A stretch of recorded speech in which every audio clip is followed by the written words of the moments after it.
अस्सलाम वालेकुम, मैं हूं रेहान तारिक और आप देख रहे हैं दस्तक। पंजाब में बाई इलेक्शंस कैंपेन में शिद्दत आ गई है। जहां एक तरफ बाई इलेक्शंस की कैंपेन जारी है तो दूसरी तरफ इमरान खान साहब और उनका भी जो हदफ तनकीद है वो मखलूत हुकूमत दिखाई दे रही है। वज़ीर आला पंजाब हमजा शहबाज की मुश्किलात भी किसी तौर कम होती हुई दिखाई नहीं दे रही। लाहौर हाई कोर्ट की जानिब से आज एक तस्दीर आया जिसमें इलेक्शन कमीशन ऑफ पाकिस्तान को मखसूस नशस्तों को नोटिफाई करने के हवाले से कह दिया गया है। अब 5 मखसूस नशस्तों पर नोटिफिकेशन जारी करना इलेक्शन कमीशन ऑफ पाकिस्तान के ऊपर बाइंडिंग होगा। इलेक्शन कमीशन ऑफ पाकिस्तान 5 मखसूस नशस्तों के ऊपर पाकिस्तान तहरीक इंसाफ के लोगों को नोटिफाई कर देता है तो उसके बाद सवाल ये पैदा होता है कि क्या हमजा शहबाज तहरीक इंसाफ को 5 मखसूस नशस्तें मिलने के बाद कुर्सी बचा पाएंगे या नहीं। अगर पंजाब असम्बली में पार्टी पोजीशन की बात की जाए तो लगता है कि पीटीआई को 5 नशस्तें मिलने के बावजूद भी हमजा शहबाज को 4 वोटों की बढ़तरी हासिल होगी, क्योंकि हमजा शहबाज 16 अप्रैल को पंजाब के वजीर आला मुंतखब हुए थे। उन्हें 371 के एवान में 197 वोट मिले थे, जबकि हमजा शहबाज को वोट देने वाले पीटीआई के 25 अरकान असम्बली डी सीट हुए, जिसके बाद पंजाब असम्बली मेंबरान की तादाद 346 रह गई थी। इस वक्त पंजाब असम्बली में हुकूमती जमात यानी नून लीग के पास 166 सीटें हैं, जबकि पीपल्स पार्टी के साथ 3 आजाद और 1 राह हक पार्टी का वोट भी नून लीग के पास है। इस तरह नून लीग के हुकूमती इत्तेहाद के वोटों की तादाद 177 बनती है। 2018 के इलेक्शन में पीटीआई को पंजाब असम्बली में 183 नशस्तें मिली थी, लेकिन 25 मुनहरिफ अरकान के डी सीट होने के बाद पीटीआई की नशस्तें 158 रह गई हैं।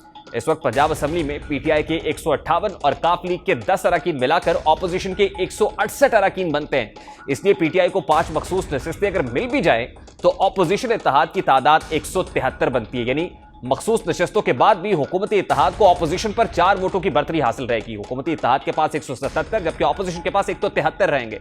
अब बढ़तरी के बावजूद भी मुस्लिम लीग नून ने लाहौर हाई कोर्ट के हुक्म को चैलेंज करने का फैसला किया है और इसके लिए इंट्रा कोर्ट अपील दायर की जाएगी।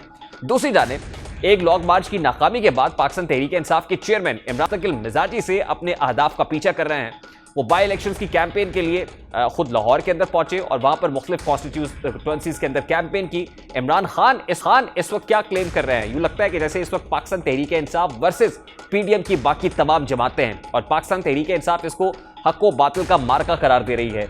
डिसेंडेंट्स के खिलाफ उनको सोशल बायकॉट करने से मुतालिक, उनको आइसोलेट करने से मुतालिक इमरान खान साहब पहले भी कहते रहे और इसी बात को उन्होंने अपनी इस कैंपेन में भी दोहराया है। इमरान खान साहब क्या कह रहे थे, उसकी एक झलक आपके साथ। एक तो हमने चोरों को शिकस्त देनी है, इन लोटों को शिकस्त देनी है, ज़मीर फरोशों को, मुल्क के आइन के खिलाफ गद्दारी की, जिन्होंने मुल्क के कानून के खिलाफ की, जिन्होंने इसकी जमहूरियत के खिलाफ की और उसने आपके खिलाफ की, जो यहाँ के वोटर्स जिन्होंने वोट डाली थी, इन्होंने अपने ज़मीर बेच के आपके खिलाफ गद्दारी की। तो सबने डोर टू डोर जाना है, अपनी कौम को जगाना है, घरों में जाके आपको बताना है कि हमने इन चोरों को शिकस्त देनी है। अपने आने वाली नस्लों के लिए आपने इसको जहाद समझनी है। इमरान खान के बाद उनके उम्मीदवार और रहनुमा भी ज़िमनी इलेक्शन की मुहिम में इन्हीं नजरियात का प्रचार कर रहे हैं। तहसील कहूटा के हल्का पीपी 7 में कर्नल रिटायर्ड शबीर अवान ने इंतखाबी मुहिम के दौरान यहां तक कह दिया कि जो मुस्लिम लीग नून को वोट देगा वो जहन्नुम में जाएगा। इस हवाले से कर्नल रिटायर्ड शबीर अवान साहब जो पाकिस्तान तहरीक इंसाफ के कैंडिडेट हैं वो क्या राय रखते हैं वो भी आपके सामने रखता है। मैं समझता हूँ ये जितने भी मुस्लिम लीगी है जो उसको वोट करेंगे ये पुलिस रात पे खड़े होंगे और मैं उधर हूँगा, मैं उससे पूछूंगा कि वोट कौन की अमानत थी, क्या तुमने इसमें खयानत की नहीं की है, क्या जवाब देंगे ये। उधर जनाब थले जान के सीधे इनसे पूछे कि तौबा करे और उसको वोट न दे, अगर वोट दी तो सीधा जन्नत में जाएंगे। यानी जो मुस्लिम लीग नून को वोट कास्ट करेगा या इंडिसेंडेंट्स को वोट कास्ट करेगा वो जहन्नुम का रास्ता इख्तियार करेगा। कर्नल रिटायर्ड शबीर अवान की इंतखाबी मुहिम में साबिक DGISI lieutenant general retired Zahirul Islam की एंट्री ने सियासी हलकों को चौंका दिया है। उन्होंने कहा है कि हमने ये नहीं देखना कि उम्मीदवार कौन है, हमने देखना है कि हमने किस सिस्टम को वोट देना है और वो सिस्टम हमें पीटीआई में नजर आता है। इस हवाले से अब जनरल रिटायर्ड जहीरुल इस्लाम साहब खुद इस कैंपेन का हिस्सा बने हैं और उनके इस कैंपेन में सामने आने के बाद बहुत सारे जहां तक पर सवालात उठ रहे हैं, वहीं उनका मौक़िफ़ क्या है वो भी आपके सामने रखता है। ये अच्छी चीज है, गांव अच्छी चीज है, तहसील अच्छी चीज है। अब परहैप्स शायद वक्त वो आ गया है कि हमें इन चीजों से ऊपर निकल के सोचना है और हमने अपने मुल्क के बारे में, जो हमारी सियासी तौर पे मुख्तलिफ पार्टियां आती रही पिछले चंद सालों से, 15-20 सालों से, उसके अंदर हमने मुख्तलिफ पार्टियों को ट्राई किया। जिस रास्ते पे हमें गामजन होना चाहिए उस रास्ते पे हम गामजन नहीं हो सके और हमने एक तीसरी फोर्स को अलाउ किया।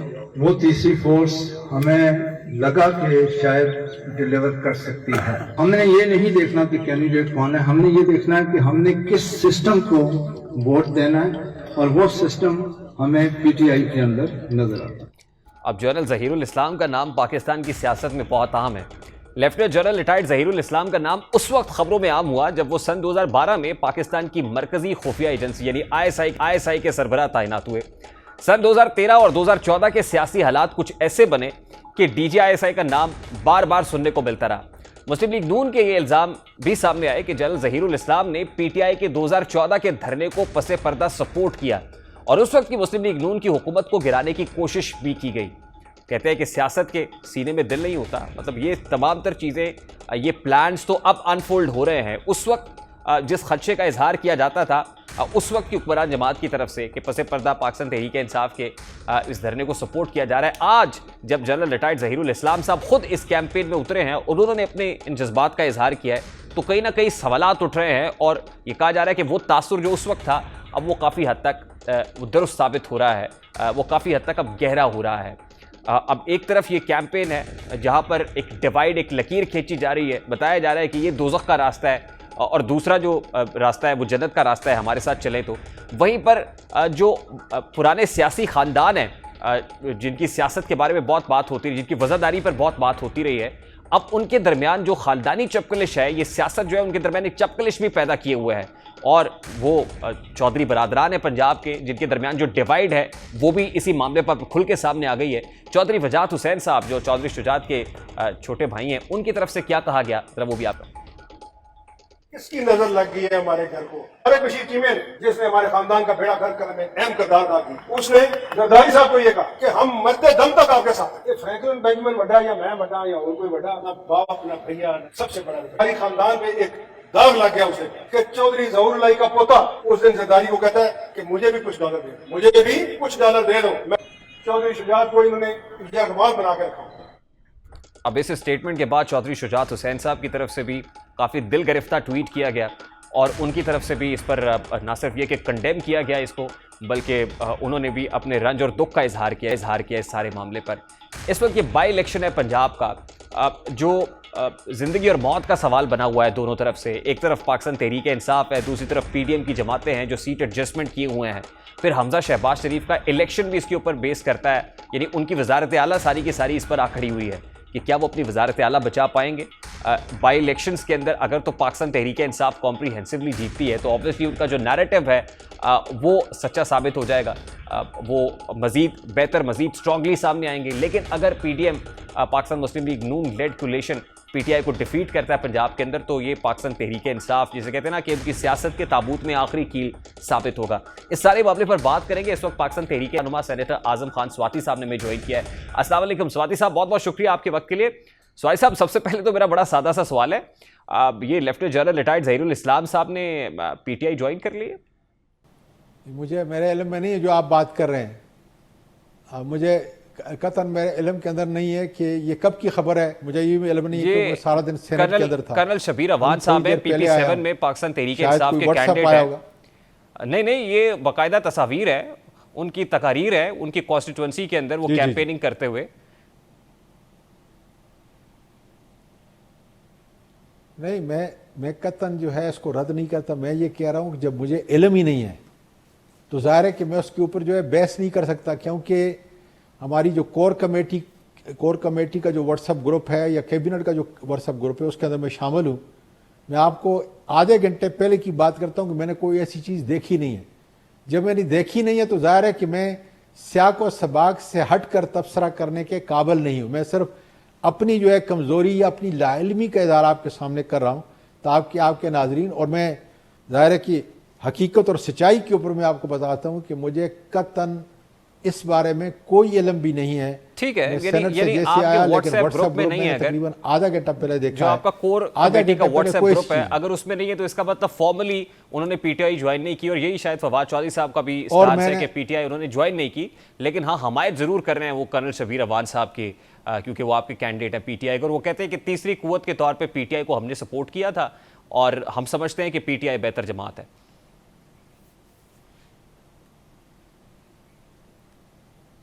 बस अगर ये उनकी राय है तो मैं खुश आमदीद कहता हूँ।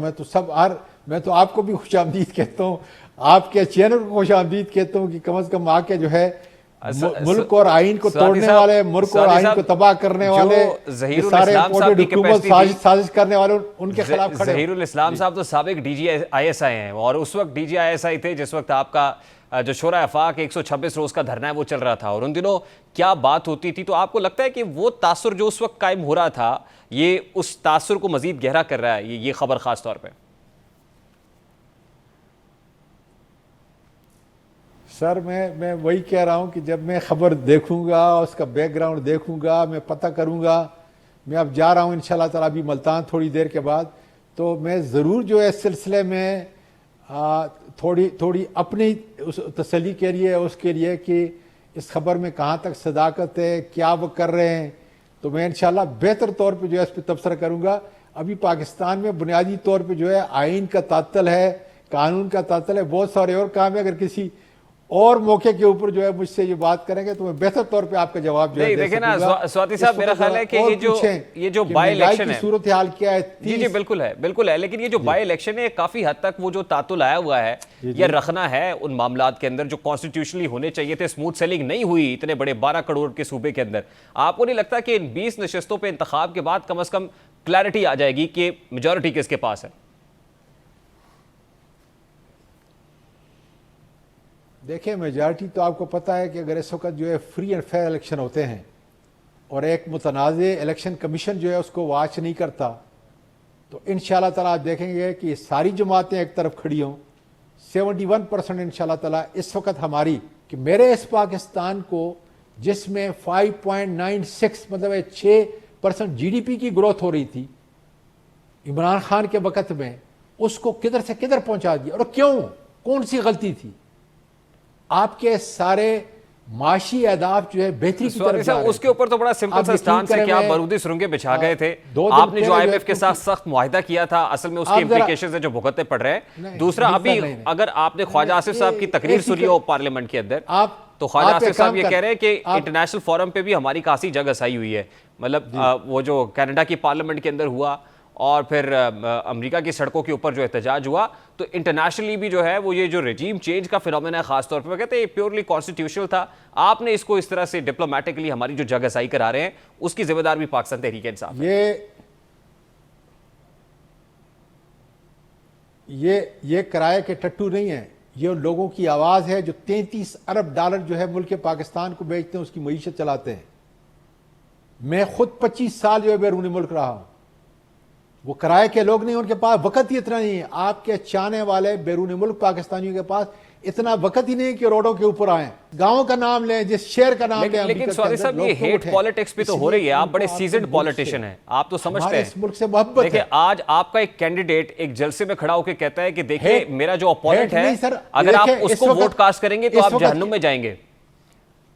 यानी मुझे अगर वोट कास्ट करेंगे तो ये जन्नत का रास्ता है, अगर उधर कास्ट करेंगे तो ये जहन्नुम का रास्ता है। इस वक्त तहरीक पाकिस्तान की एक उम्मीद है इमरान खान। इस वक्त जो है मुल्क की सलामती की जंग जो है लड़ रहा है। इस वक्त गुलामी और आजादी की जंग जो है लड़ रहा है। इमरान खान के ये दूसरे के अच्छा स्वाति साहब, लास्टली सर देखिए, लाहौर हाई कोर्ट पे आपकी बड़ी तनकीद रही है। लीडर है। लाहौर हाई कोर्ट से आज 5 मखसूस नशस्तों का फैसला आया, तो आज उसको सेलिब्रेट, उसको ओन किया जा रहा है। अगर ये फैसला आपकी मुखालिफत में आता तो लाहौर हाई कोर्ट के ऊपर तनकीद होती। इलेक्शन कमीशन ऑफ पाकिस्तान से जो फैसला आपके हक में आता है उसको सेलिब्रेट करते हैं, जो फैसला आपके खिलाफ आता है उसमें आप बी टीम ऑफ PMLN कह देते हैं कि चीफ इलेक्शन कमिश्नर पाकिस्तान मुस्लिम लीग नून की बी टीम है। ये फवाद चौधरी साहब फोर्सी कर रहे हैं और कारकुनान को कह रहे हैं कि फॉरेन फंडिंग केस में बड़ा सख्त फैसला आने वाला है, तैयार रहे। बुनियादी बात यह है कि अगर अदालतें हमारी कानून और आइन के मुताबिक जो है ये फैसले करें, मैं आपको गारंटी से कहता हूं कि हर आदमी उसको मानेगा। आज हमारा अदालती निज़ाम तकरीबन दम तोड़ चुका है। जिस कमेटी के अंदर हमारे 8 मेंबरान हैं, जिस कमेटी के अंदर हमारे जुडिशल कमीशन बाकायदा तौर पे सुप्रीम कोर्ट के जजों के नाम भेजती है और जो हाई कोर्ट के मेंबरों का नाम भेजती है, मैं उसका मेंबर हूं, आजकल चेयरमैन हूं। मुझसे कोई छुपी हुई चीज नहीं है। कौन बेचता है, किस तरीके से ये लोग आते हैं। मैं आपको वाजे कर दूं कि अगर अदालत का निजाम जो है आपके मुल्क के अंदर ठीक हो कौन जाए, भेजता है स्वाति साहब? आपकी स्टैब्लिशमेंट, आपकी ब्यूरोक्रेसी, अपॉइंटमेंट्स कैसे होती आपकी पॉलिटिक्स, दुनिया, मैं वही तो कह रहा हूं, स्टैब्लिशमेंट बेचती है जी, और कोई नहीं बेचता जनाब। पूरी स्टैब्लिशमेंट जो है आपके जजों के नाम जो है बेचती है। मैं जिम्मेदारी के साथ ये कह रहा हूं। मैं तकरीबन 12 साल से कभी अपोजिशन में और कभी हुकूमत में और आज फिर अपोजिशन में, मैं ये कह रहा हूं कि अगर हमने गलती की है, स्वाति साहब, ये जब आप हमारी आज कह रहे हैं, हुकूमत थी इसका और मतलब ये establishment के ये लोग जो वहां पे बैठते आपकी थे, हुकूमत में जो तो फैसले होते थे या जो अपॉइंटमेंट्स होती थी या जो इख्तियारात थे, क्या वो आपके पास थे या उस वक्त भी उन्हीं पर थे जिन पर आप इल्जाम लगा रहे हैं? देखें, इख्तियारात जरूर हमारे पास थे, लेकिन जिस तरीके से हमें बताया जाता था, क्या इलेक्शन कमिश्नर, मौजूदा इलेक्शन कमिश्नर की बात कर रहा हूं, मैं पार्लिमानी अमूर का वजीर था, मैं जिम्मेदारी से कहता हूं, हमने बाबर याकूब जो है उसको चुना था, जब वो किसी तरीके से भी नहीं हुआ, इसलिए कि आपके आइन के मुताबिक आपने आपका अपोजिशन लीडर और आपका ट्रेजरी का हेड जो प्राइम मिनिस्टर होता है वो एक पेज पे होंगे। एक पेज पे नहीं हुए तो इनका नाम स्टैब्लिशमेंट ने हमें दिया और हमें बावर कराया कि ये बिल्कुल डिटेच्ड फेयर इंसान है और बड़ा जबरदस्त जो है, और हमें ऐसा ही एम्पायर चाहिए था। बदकिस्मती से वो एम्पायर जिस तरीके से मिला और जो कुछ वो कर रहा है आप लोगों के सामने, अगर ये मुतानाज़े नहीं है, अगर वो अंपायर आपके फिर हक में फैसला EVM देता तो क्यों? ठीक है, अगर वो अंपायर डस्का इलेक्शन पकड़ ले तो फिर वो खिलाफ है। कतन नहीं सर, नहीं। देखें, मैं सर ये कह रहा हूं कि अगर ईवीएम जो है, अगर ईवीएम जहां हर हलके के अंदर आप जानते हैं, मैं जानता हूं, हम बुनियादी तौर पर उन्हीं हलकों में जहां पे 8 से 10,000 वोट जेरी पड़े हुए हैं, ईवीएम के जरिए सारे मसाइल हल होने थे। ईवीएम के जरिए उसके रिजल्ट जो है बिल्कुल ठीक ठाक होना चाहिए था। नहीं स्वाति साहब, कोई ईवीएम या उसको कोई नहीं भी होने मशीन दिया। इस पाकिस्तानी बात की के श्योरिटी दे वोट सकती है को जो इन्हें तबाह किया, इस बात की श्योरिटी दे सकती है कि उसमें मैन हैंडलिंग नहीं होगी या लोगों का कम से कम रोल होगा। खैर, ये एक बहुत बड़ी लंबी डिबेट है सर, ये एक बहुत बड़ी, लेकिन जो बात आप कर रहे हैं, जो बात आप कर रहे हैं कि आपके दौर में भी ऑब्वियसली फैसले एस्टैब्लिशमेंट कराती थी as far as chief election commissioners appointment is concerned sir, उसमें तो इमरान खान साहब ने बबांगे दोहल कहा था कि उनसे ज्यादा अपराइट ऑफिसर ही कोई नहीं है। फिर आप ही के जो इंटीरियर मिनिस्टर थे शेख रशीद साहब, वो कहते हैं ये मेरे सीईओ रेलवे रहे हैं, मैं जानता हूं इनको पर्सनली, इनसे ज्यादा अपराइट ऑफिसर ही कोई नहीं है सर। मैं आपको ये बताऊं कि मुझे भी बावर कराया गया कि बड़ा जबरदस्त आदमी है। मैं आपको बता रहा हूं ना जी, मैं क्या पार्लिमानी उमूर के वजीर के अंडर जो है, हालांकि एक ऑटोनमस अदारा है इलेक्शन कमीशन, लेकिन उसके सारे मामलात, बिजनेस के जितने भी मामलात हैं, रूल और प्रोसीजर के मुताबिक जो है पार्लिमानी उमूर का वजीर करता है। और इसीलिए जो मैं ईवीएम जो है पहले मैंने उठाया और उसके बाद शिबली फराज साहब जो है आए, उन्होंने उठाया। इसलिए जो है पाकिस्तानी बैरूनी मुल्क पाकिस्तानियों के वोट का हक जो था सबसे पहले मैंने, और फिर इसमें बहुत बड़ा काम जो है प्रेसिडेंट ऑफ पाकिस्तान। स्वाति साहब, I have to take a very quick short break sir. Lastly मुझे ये बताइएगा कि ये जो 100 जजेस की अपॉइंटमेंट, रिटायर्ड जजेस की अपॉइंटमेंट करने जा रहे थे, जिस पे खुर्रम दस्तगीर साहब का एक स्टेटमेंट भी ऑन रिकॉर्ड है, तो फिर ये जो जजेस की अपॉइंटमेंट थी, इसका मतलब ये आप तो नहीं करने जा रहे थे, ये तो कहीं और से होनी थी।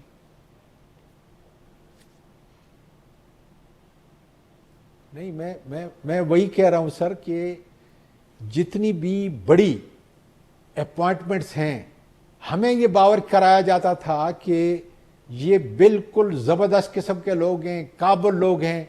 और इमरान खान जो है, आपको मालूम है कि क्रिकेट के अंदर जो उसने इंट्रोड्यूस कराया वही कि उसने कहा एक ऐसा डिटेज और फेयर एम्पायर हो जो किसी की तरफ भी ना हो, ताकि इदारा जो है ये बन जाए। वो नस्लों का सोच रहा था। इसलिए अगर जो बात आप कर रहे हैं वो बिल्कुल सही कर रहे हैं कि जितने भी आपके इदारे हैं, आप देख लें खुद, क्या स्टेब्लिशमेंट जो है उनका क्या रोल रहा है। इसलिए आज हम ये कह रहे हैं कि हमने इसको अब दूर करना है और सही जमहूरी इक़्तिदार के मुताबिक हमने अब इंशाअल्लाह ताला 2/3 मेजॉरिटी लेके आना है। अल्लाह के फजल से आप देखेंगे पंजाब में 17 जुलाई को इंशाअल्लाह ताला हम इलेक्शन जीतेंगे, बड़ी अक्सरियत से जीतेंगे। ये सारे जितने भी थे, ये बोने सारे इकट्ठे हो गए इंशाअल्लाह। जिस तरह कल सवात के अंदर हमने इनको शिकस्त दी है सब 12 को, इसी तरीके से इन 13 को वहां पर 17 जुलाई को स्वाति साहब, मेरा बड़ा सादा सा सवाल है सर। इमरान खान जो 2014 के धरने में भी अंपायर की उंगली खड़े होने का इंतजार करते थे, बार बार ये कहते थे कि अंपायर उनके साथ है, अगर अंपायर साथ नहीं होगा तो फिर कैसे क्लीन स्वीप करेंगे और मेजॉरिटी लेंगे फिर आप? सर जब तक जो है उस एम्पायर को हम जमहूरी इक़्तिदार से अलग नहीं करेंगे, जब तक हम उस एम्पायर को जिसकी आप बात कर रहे हैं और जो बात आप मेरे मुंह में डालना चाहते हैं मैं उसी का जवाब दे रहा हूं, जब तक उस एम्पायर को बिल्कुल उनके प्रोफेशनल काम पे लगाने दें और उनको अलग करके आपने अपनी जमहूरियत को चलाना है, आप अपनी सियासत को चलाना है, आवाम की बेहतरी के लिए जो है आपने काम करना है, जिसकी वजह से मुल्क चलेगा। जाके देखें आज तुर्की क्या कर रहा है। मैं 2 दिन पहले मैं हैरान रह गया और वहां मैं आपको बताऊं हर आदमी ये कह रहा था कि आपका प्राइम मिनिस्टर इमरान खान क्या क्या कर रहा है, ठीक है, खुश है। उनको ये भी पता नहीं है कि यहां पे एक इंपोर्टेड हुकूमत जो है पाकिस्तान में आ चुकी है। आप यकीन करें 56 डेलीगेट थे, अक्सरियत ने कहा कि आपका इमरान खान प्राइम मिनिस्टर बड़ा जबरदस्त है। मैंने कहा भाई इमरान खान को तो अमरीकी ने जिस तरह शाम को उन्होंने तबाह किया, इराक को तबाह किया, लीबिया को तबाह किया, इसी तरीके से पाकिस्तान को तबाह करने के लिए नई साजिश के मुताबिक जो है उन्होंने तो इमरान खान को अलग कर दिया। वो उनको शॉक हो गया कि ये आप क्या कहते हैं। बहुत बहुत शुक्रिया आजम खान स्वाति साहब, पाकिस्तान तहरीक इंसाफ के रहनुमा हमारे साथ मौजूद थे। इंटरनेशनल कॉन्स्पिरेसी की जो बात वो कर रहे हैं, आज ख्वाजा आसिफ साहब ने क्या कहा है जरा वो आपके सामने रखते हैं। खान ने जहां यहां कल्चर तबाह किया, पाकिस्तानियों का मुल्क से बाहर भी कल्चर तबाह कर दिया। वहां भी उसने पाकिस्तानियों को डिवाइड किया, कौम को भी डिवाइड किया, मुल्क को भी डिवाइड किया और ओवरसीज पाकिस्तानी जो तकरीबन 1 करोड़ है उनको भी डिवाइड कर। ये पहला हुक्मरान है पाकिस्तान की 75 साल तारीख में who's washing our dirty linen on the streets of New York और लंदन और मॉन्ट्रियल और ऑटवा और टोरंटो। दुबई में हंगामा करने की कोशिश की, सऊदी अरेबिया में हंगामा करने की कोशिश की, मस्जिद नबवी सल्लल्लाहु अलैहि वसल्लम में ना छोड़ा। ये नफरतों के सुदागर हैं जनाबे स्पीकर। इमरान खान जो है नफरत का प्याम्बर है। हम जो सियासी यहाँ पार्टियां बैठे हुए हमारे में बड़ा इख्तिलाफ रहा, लेकिन हमारे सोशल रिश्ते तबाह ना हुए, हमारे जाती ताल्लुकात तबाह ना हुए। इस शख्स ने हमारे मुआशरे में लकीरें खींच एक ऐसी डिवाइड क्रिएट कर दी है जो शायद कभी भी ना भर सके। अब एक क्विक शॉर्ट ब्रेक लेनी है, ब्रेक के बाद वापस आएंगे तो ये जो आवाम पर बिजली एक बार फिर गिरी है इस पर बात करेंगे। इस ब्रेक के बाद हमारे साथ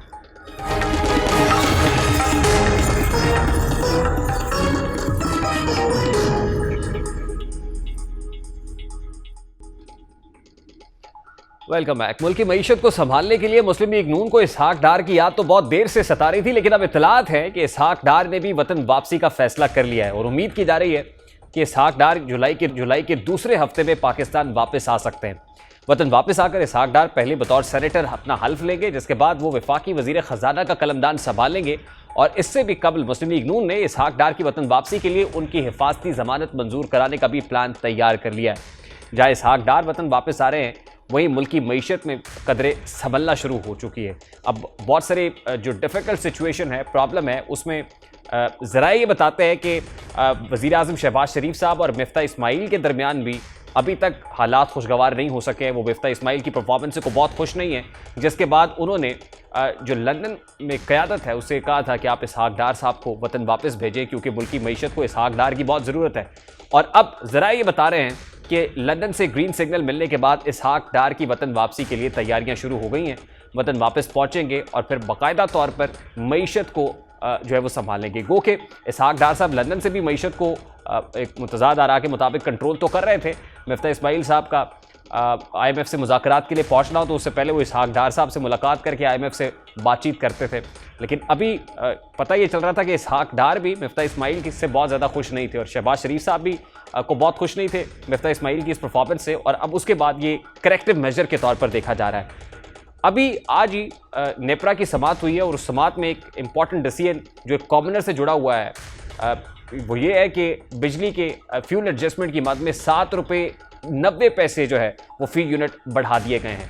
जहाँ फ्यूल एडजस्टमेंट की मद में 7 रुपये 90 पैसे बढ़ाए हैं इतनी गर्मी के अंदर, लोड शेडिंग ने जहाँ आवाम का जीना दोभर किया है, वहीं पर जो बेस टैरिफ है बिजली का उसकी कीमतों का इतलाक भी 1 जुलाई से होने जा रहा है। 7 रुपये 90 पैसे एक तरफ बेस टैरिफ का जो अजाब, वो दूसरी तरफ महंगाई की चक्की में पिसे आवाम पर मजीद महंगाई का बोझ लादने की तैयारी हो चुकी है।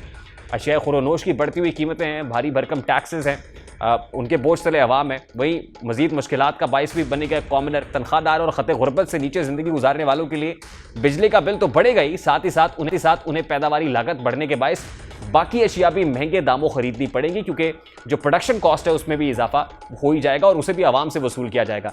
आज नेपरा में सेंट्रल पावर परचेजिंग एजेंसी यानी CPPA की मई की माहाना फ्यूल एडजस्टमेंट की मद में बिजली 7 रुपये 96 पैसे फी यूनिट महंगी करने की दरखास्त पर समाअत हुई और दौरान समाअत चेयरमैन नेपरा ने पूछा कि महंगाई फ्यूल उस पर कम इस्तेमाल किया गया है या फिर कीमत में उतना इजाफा क्यों मांगा जा रहा है। अगर फ्यूल कम कर लिया जाए या फिर कीमत बढ़ा ली जाए, उनमें से एक ही चीज़ हो सकती है, जिस पर सेंट्रल पावर परचेज अथॉरिटी हुक्काम का कहना था कि आलमी सतह पर फ्यूल की कीमतें बहुत ज़्यादा बढ़ गई हैं। पहले आलमी सतह पर कोयला बहुत सस्ता था, रूस और यूक्रेन की जंग के बायस आलमी सतह पर कोयला बहुत ज़्यादा महंगा हो गया है। इसके अलावा जुलाई के आखिर के लिए $42 कीमत पर LNG कार्गोज मिल रहे हैं। मौजूदा मुल्की हालात में इतने महंगे दाम पर LNG कार्गोज खरीदना नामुमकिन है। तवील मुद्दती मुआहदे के तहत भी कार्गोज को मनसूख कर दिया गया। CPPA हुक्काम के दलाइल के बाद चेयरमैन नेपरा ने भी परेशानी का इजहार करते हुए कहा कि इस वक्त ऐसी सूरत हाल दरपेश है जिसमें हर सूरत मुश्किल का सामना है। बिजली ना बनाए तो मुल्क में लोड शेडिंग करनी पड़ती है और अगर बनाए तो बिजली बहुत महंगी पड़ रही है। उनका कहना था कि 6 रुपये 7 पैसे फी यूनिट बिजली बनाने वाले प्लांट्स चलवाने पर नेपरा की मुखालफत की गई थी। अल्लाह का वास्ता, अब दरामदी फ्यूल पर प्लांट्स ना लगाए जाए। समाअत के बाद नेपरा ने 1 माह के लिए बिजली 7 रुपये 90 पैसे फी यूनिट महंगी करने की मंजूरी दे दी है और आवाम के लिए माहाना फ्यूल प्राइस एडजस्टमेंट की मद में होने वाला इजाफा नया नहीं है। हर माह कमोबेश इतनी आवाम की जेबों से निकाल ली जाती है, मगर पावर सेक्टर का जो गर्दिशी कर्जा या सर्कुलर डेट है वो भी खत्म होने की बजाय मजीद बढ़ता चला जा रहा है। बिजली की बढ़ती कीमतों के मामले पर आवाम को इम्तहान में डाला गया और ये इम्तहान अभी खत्म नहीं हुआ है, क्योंकि IMF को राजी करने के लिए शहबाज शरीफ की इत्तेहादी हुकूमत ने 1 जुलाई से औसतन 7 रुपये 91 पैसे फी यूनिट महंगा करने का फैसला कर लिया और नेपरा ने भी इसकी बाकायदा तौर पर मंजूरी दे दी है। यानी बिजली के बुनियादी टैरिफ में 1 नहीं 2 नहीं बल्कि पूरे 7 रुपये 91 पैसे इजाफा कर दिया जाएगा। इस इजाफे के बाद बिजली का जो 1 यूनिट 16 रुपये 91 पैसे है वो बढ़कर 24 रुपये 82 पैसे हो जाएगा। फिर इसमें 17% GST शामिल हो जाएगा और फिर जो फी यूनिट है उसकी कीमत 29 रुपये से भी तजावुज़ कर जाएगी। हर माह फ्यूल चार्जेस एडजस्टमेंट और सेमाही एडजस्टमेंट अलग से होगी। ये इजाफा वैसे तो 3 मराहिल में किया जाएगा, लेकिन इसके असरात आवाम को ही भुगतना होंगे। पहले मरहले में 1 जुलाई से फी यूनिट बिजली 3 रुपये 50 पैसे बढ़ेगी। 1 जुलाई से बिजली का 1 यूनिट 16 रुपये 91 पैसे से बढ़कर 20 रुपये 41 पैसे हो जाएगा, जिसके बाद 1 अगस्त से फी यूनिट बिजली मजीद 3.5 रुपये महंगी की जाएगी। यानी ये सिलसिलावार इजाफा किया जाएगा, जिससे बिजली के फी यूनिट का बुनियादी टैरिफ 23 रुपये 91 पैसे हो जाएगा और इसके बाद 1 अक्टूबर 2022 को मजीद 91 पैसे का इजाफा किया जाएगा और यूं 1 अक्टूबर से बिजली का फी यूनिट 24 रुपये 82 पैसे होगा। इस तरह 300 यूनिट इस्तेमाल करने वाले सारिफीन जिनका पहले बिल 5,073 रुपये आता था वो बढ़कर जुलाई में 6,123 रुपये हो जाएगा। अगस्त में यही बिल बढ़कर 7,173 रुपये और अक्टूबर में यह बिल 7,446 रुपये हो जाएगा, जिसके बाद इस बिल में 17% GST और माहाना फ्यूल प्राइस एडजस्टमेंट अलग से होंगी। यानी एक आम आदमी के लिए कोई अच्छी खबर नहीं है। सवाल यह है कि तमाम तर हुकूमती खामियों और कोताहियों का मलबा एक आम आदमी पर ही गिरेगा या इसका कोई और मेजर भी हो सकता है। बात करेंगे इस वक्त माहिर इक्तिसादी उमूर डॉक्टर आबिद कुय्युम सुलैरी ने हमें ज्वाइन किया है। अस्सलाम वालेकुम डॉक्टर साहब, बहुत बहुत शुक्रिया आपके वक्त के लिए। डॉक्टर साहब, सबसे पहले तो साबिक वज़ीर ख़ज़ाना इसहाक डार साहब की वतन वापसी की आमद की खबरें हैं, तो ये बताइएगा कि इसहाक डार साहब की वापसी से ये जो मईशत हचकोले खा रही है या ट्रबलसम सिचुएशन है, आपको लगता है कि अब डार साहब ही इसका वाहिद हल है?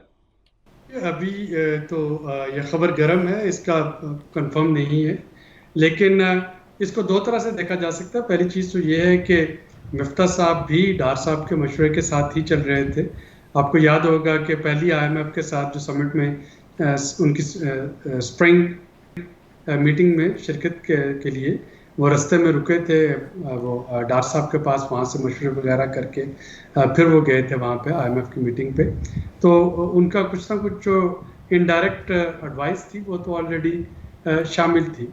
दूसरा इसका पहलू ये है कि पाकिस्तान में ये होता चला है और स्पेशली पिछले 4 सालों में देखें तो ये बहुत ज़्यादा तवातर के साथ हो रहा है कि जब भी चीज़ें जो हैं वो एक ख़ास नहज से आगे निकलती हैं, मुश्किलात बढ़ जाती हैं, तो हुकूमत की कोशिश होती है कि इक़्तिसादी टीम जो है उसमें कोई थोड़ी सी तब्दीलियां जो हैं वो कर ली जाएँ, स्पेशली फाइनेंस मिनिस्टर को तब्दील कर लिया जाए, तो मार्केट के सेंटीमेंट जो है वो थोड़े से पॉजिटिव हो जाते हैं। और ये हमने डॉक्टर साहब, ये तासुर दिया जा रहा था कि इसहाक डार साहब मिफ्ता इस्माइल साहब की पॉलिसी से को बहुत ज़्यादा खुश नहीं है। गो कि जैसे आपने बताया कि जब वो IMF के साथ फर्स्ट राउंड ऑफ डिस्कशन के लिए गए थे तो उस वक्त भी इसहाक डार साहब से मुलाकात हुई थी, लेकिन तासुर ये दिया गया कि शायद डार साहब बहुत सारी इकोनॉमिक पॉलिसी से इख्तलाफ करते हैं और फिर हमारी भी बात हुई तो वो शायद कॉमेंट ही नहीं करना चाह रहे थे अभी तक मुल्क की मईशत के ऊपर।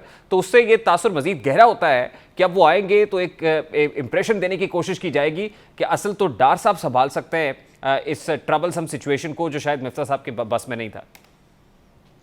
जी, अब अगर उन दोनों में आपस में कोई डिफरेंस ऑफ ओपिनियन है तो जाहिर है ये दोनों साहब नहीं बता सकते हैं कि क्या वो एक वेवलेंथ पे हैं या नहीं है।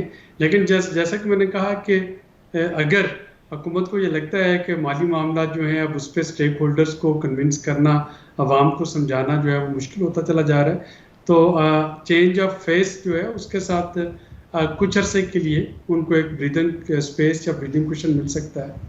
नहीं, हमारी इकोनॉमी के अंदर डार स्कूल ऑफ थॉट की बात की जाती है, डार फिनोमिना की बात की जाती है। कुछ लोग कहते हैं कि डॉलर को मसनूई तौर पर जैसे वो जोड़ा जाता है इसहाक डार साहब के साथ कि वो उसको रिटेन कर लेते थे। तो आपको क्या लगता है at this point in time जो हमारे इकोनॉमिक प्रॉब्लम्स हैं उसमें वो जो डार फिनोमिना है वो क्या रोल प्ले कर सकता है?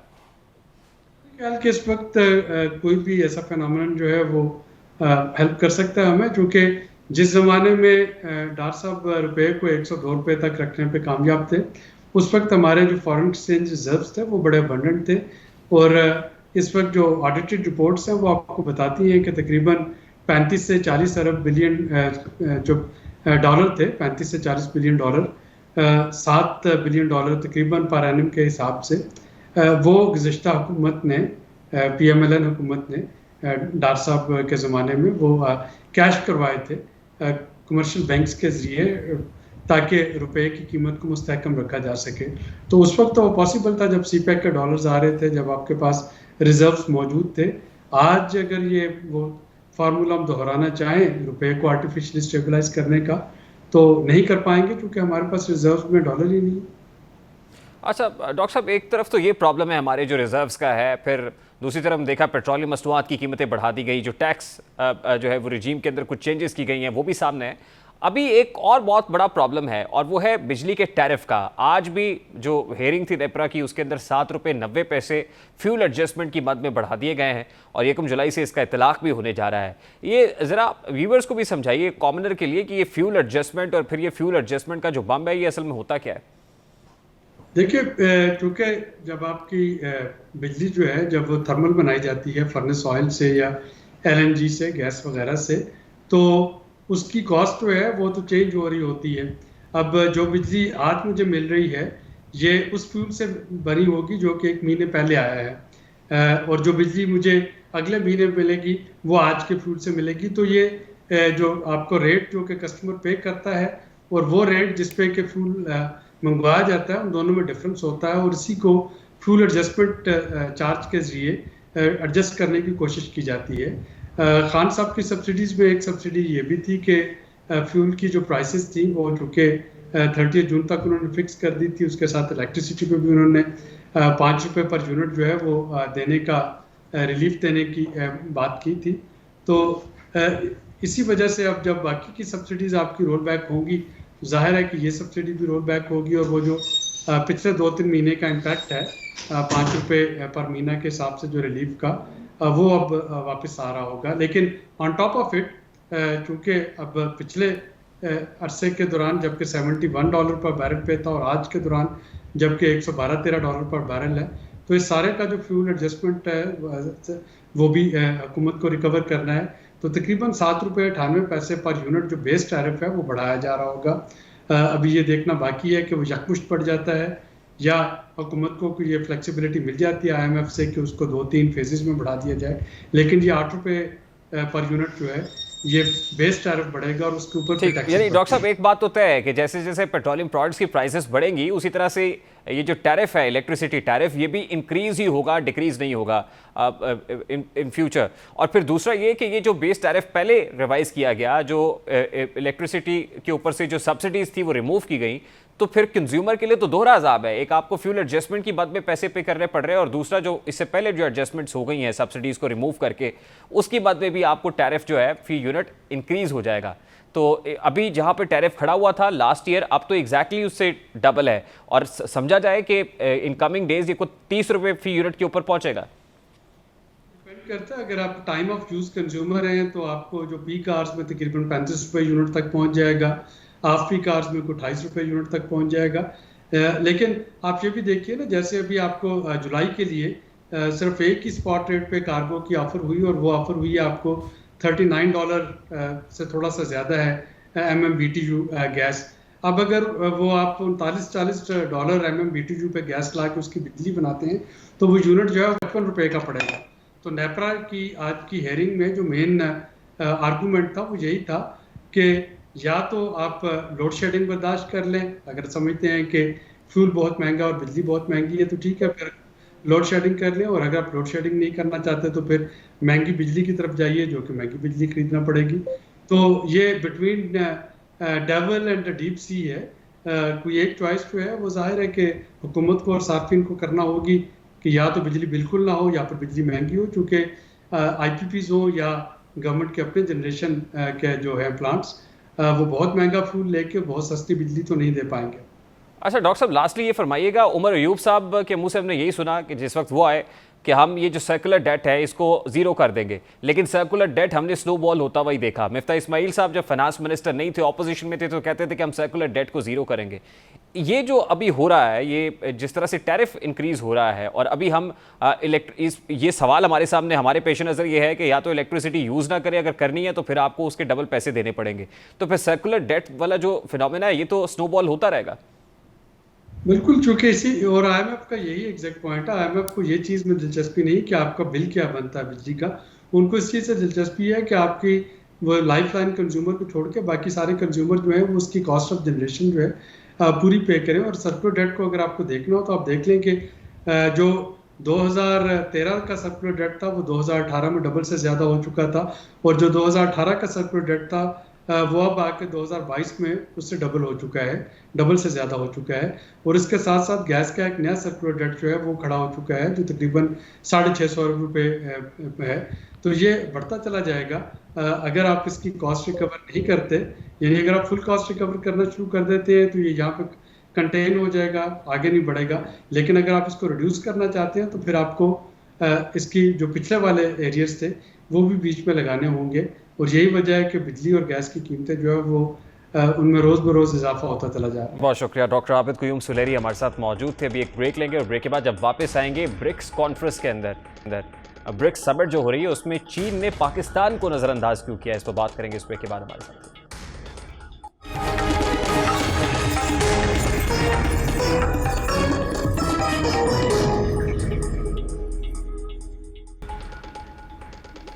Welcome back. ब्रिक्स समिट रवा बरस चीन की मेज़बानी में हुई है, और साबिका हुकूमत की गलत पॉलिसियां कहें या भारत का बढ़ता हुआ असर रसूख कहें, वजह कुछ भी हो, चीन ने पाकिस्तान को ब्रिक्स समिट में इनवाइट नहीं किया है, जिसके बाद ये दरारें अब वाज़े होती जा रही हैं। लग रहा है कि चीन और पाकिस्तान के माबैन कुछ है, या वो रिलेशनशिप कोल्ड हुए हैं, क्या वजह है, इस पर काफ़ी बात हो रही है। चीन की मेज़बानी में होने वाली 14वीं अहम ब्रिक्स समिट में पाकिस्तान को इंडिया की ख्वाहिश पर नज़रअंदाज किया गया है। पाकिस्तान की इस कॉन्फ्रेंस में अदम मौजूदगी संजीदा हलकों के लिए काफ़ी परेशानी का बाइस बनी हुई है, क्योंकि एक तरफ पाकिस्तान और चीन अहम स्ट्रेटेजिक पार्टनर हैं, वहीं CPEC की सूरत में चाइना के पाकिस्तान में बड़े स्टेक्स हैं, जिसके बावजूद पाकिस्तान का इस समिट में ना होना एक बड़ा सवालिया निशान है। ये कॉन्फ्रेंस पाकिस्तान के लिए भी बहुत अहमियत की हामिल है, क्योंकि इमर्जिंग इकोनॉमीज़ यहाँ पर मौजूद है। ब्रिक्स यानी ब्राज़ील यहाँ पर है, रशिया यहाँ है, इंडिया यहाँ है, चाइना है, और फिर साउथ अफ्रीका है। लेकिन भारत के इनकार और पाकिस्तान को ब्लॉक करने के इकदाम पर चाइना जैसे पाकिस्तान के अजीम दोस्त ने भी पाकिस्तान की कुर्बानी दे दी है, और इसके बगैर ही अपनी सदारत में होने वाली इस अहम आला सतही कॉन्फ्रेंस का इनेकाद किया गया, जिस पर अपोजिशन ने भी हुकूमत को सख्त तनकीद का निशाना बनाया है। पाकिस्तान को नामुदू किए जाने पर फवाद चौधरी साहब ने क्या कहा, जरा वो भी आपके सामने रखते हैं। पॉलिसी का हाल है, आप देखिए कि चीन ने हमारे जो 20 ममालिक दुनिया के उनको बुलाया है अपनी एक कॉन्फ्रेंस के लिए, और पाकिस्तान को चीन ने इनवाइट नहीं किया। ये हालत हो गई है। हमारी खारजा पॉलिसी की। और हुकूमत की जो इस वक्त जो तरजीहात हैं उसमें सिर्फ अपने मुकदमात शामिल हैं। शहबाज शरीफ अपने मुकदमों के पीछे लगे हुए हैं, मरियम अपने मुकदमों के पीछे लगी हुई हैं, हमजा शरीफ अपने मुकदमों के पीछे लगे हुए हैं, और इसके बाद आपको अचानक पता चलेगा कि एक रात को ये सारे फरार हो गए।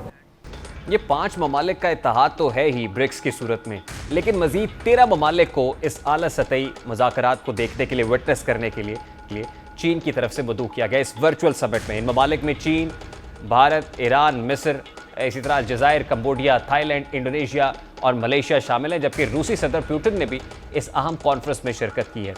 अब इंतहाई अहम फोरम के ऊपर पाकिस्तान को इनवाइट ना किया जाना, जहां इमर्जिंग इकोनॉमीज़ मौजूद हैं, ऑब्वियसली थोड़ा सा इसका पर्सपेक्टिव ये है कि 2009 के अंदर ये ब्रिक्स का इत्तेहाद बना था और 2010 के अंदर जो है इसमें जहाँ मज़ीद कंट्रीज़ को शामिल किया गया था, साउथ अफ्रीका इसमें शामिल हुआ था।